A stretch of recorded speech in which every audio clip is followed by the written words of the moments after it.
Good morning, good afternoon, good evening, and welcome to today's Caffeine for the Soul. If you enjoy these podcasts, please do like and subscribe at your favorite podcast place.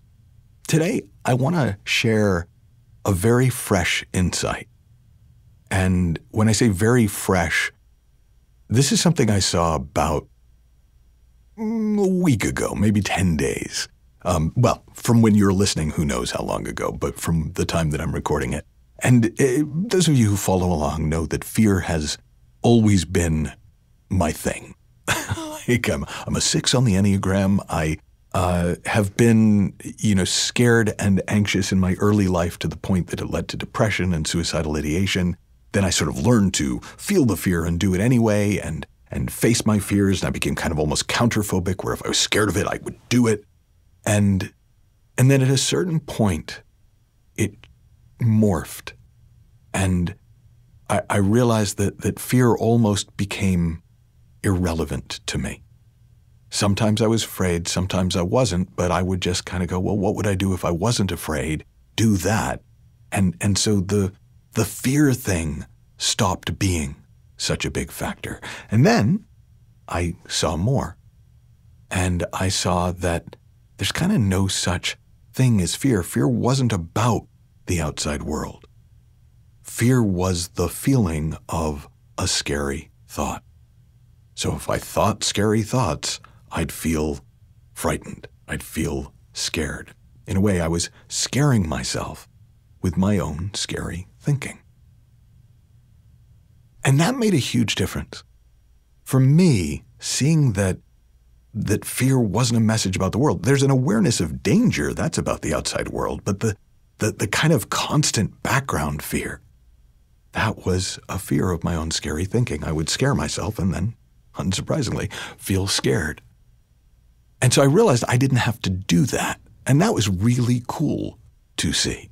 And I started feeling scared less and less of the time, to the point where I remember one day I was actually on the sofa playing video games, I think, and I felt weird. And I stopped. I felt weird enough that I stopped and go, am I okay? I thought, yeah, I'm okay. Is there something I should be doing that I'm forgetting? No, there's nothing I should be doing. And I went, oh, I'm not afraid. And at that time in my life, it was so unusual for me not to be afraid that it really threw me.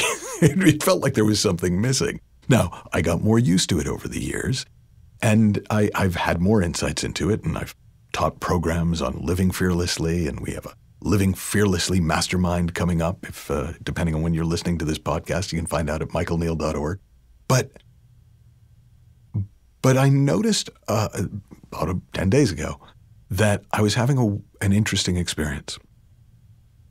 I hadn't really been scared for a long time, but I could feel fear at the periphery of my brain. It was like the wolves were gathering. It was like the barbarians were at the gate, and with the power of my mind, I was keeping them out. And I got really suspicious, because I know that when you really see something, there's nothing to do about it. You see it. If you really see fear as thought, you don't have to do anything about thoughts. But it felt like I was working very hard to keep fear at bay, to keep the scary thoughts at bay. And then I looked at it, and I realized there's no such thing as a scary thought. There are just thoughts. And they might be thoughts about things I don't want to happen. They might be thoughts about imaginary futures that I would prefer not to have come about. But there's no power in those thoughts until I empower them. So I am powerful. You are powerful. We are made of the energy of life. Thought, we could say, the power of imagination, the power of thought, that it can create all these images and possibilities. That's pretty powerful. But any individual thought is like a soap bubble. It has no power unless and until we empower it. We give it our time. We give it our attention. We give it meaning. Oh, that's a thought about a future I don't want. We give it a feeling. Oh, that's scary. We give it import. We give it matter. We make it matter. If you've ever heard the expression, thoughts become things, literally, we decide which thoughts matter. And if they matter, they get heavy. And when they get heavy, they start to weigh us down. And they start to feel like things we have to reckon with. But when you see thought for what it is, a transient energy taking form, you realize that it's not a scary thought until I use it to scare myself. It's not a stressful thought unless I use it to stress myself. It's not a high-pressure thought unless I use it to try to put pressure on myself. It's not a discouraging thought unless I use it to discourage myself. It's just a thought. It's just a soap bubble. It's just a tea bag. Tea bags really don't have that much impact in my life, I don't know about yours, unless and until I steep them in boiling water.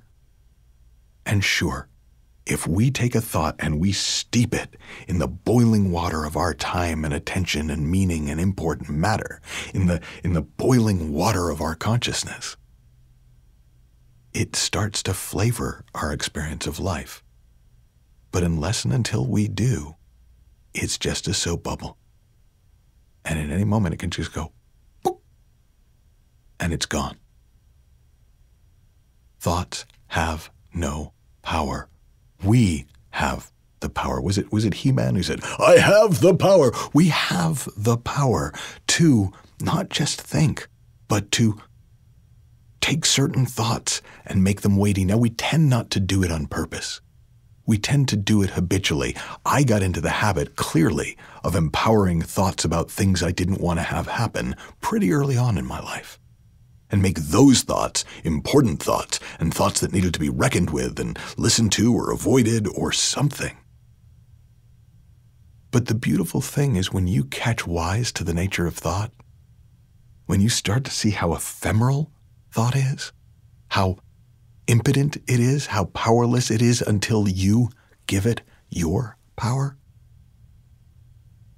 not only are we not scared of our own thinking, but we can disempower thoughts that we can take our power back.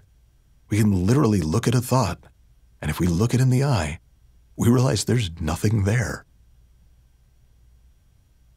And when you start disempowering the thoughts that you've been using unwittingly, innocently, right? If I was going to create a universal diagnosis, it would probably be the innocent misuse of the gift of thought. But when we refuse to give our power to a thought, it's got nowhere to go. It can't do anything. And then our world changes. My favorite quote from Syd Banks is that if the only thing people learned was not to be afraid of their experience, that alone would change the world. Well, if you learn that you don't have to be afraid of your own thinking, which is the building block of your experience, if you're not afraid of what you think, you won't be afraid of what you experience.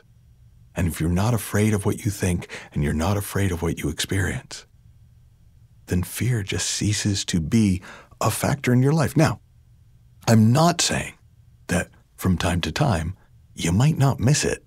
And the first warning you have that you thought a thought and empowered it is you feel scared, you feel stressed, you feel pressure, you feel discouragement.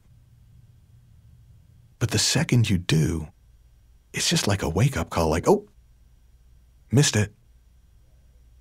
And you can disempower those thoughts. You can drop them. You can come right back to yourself.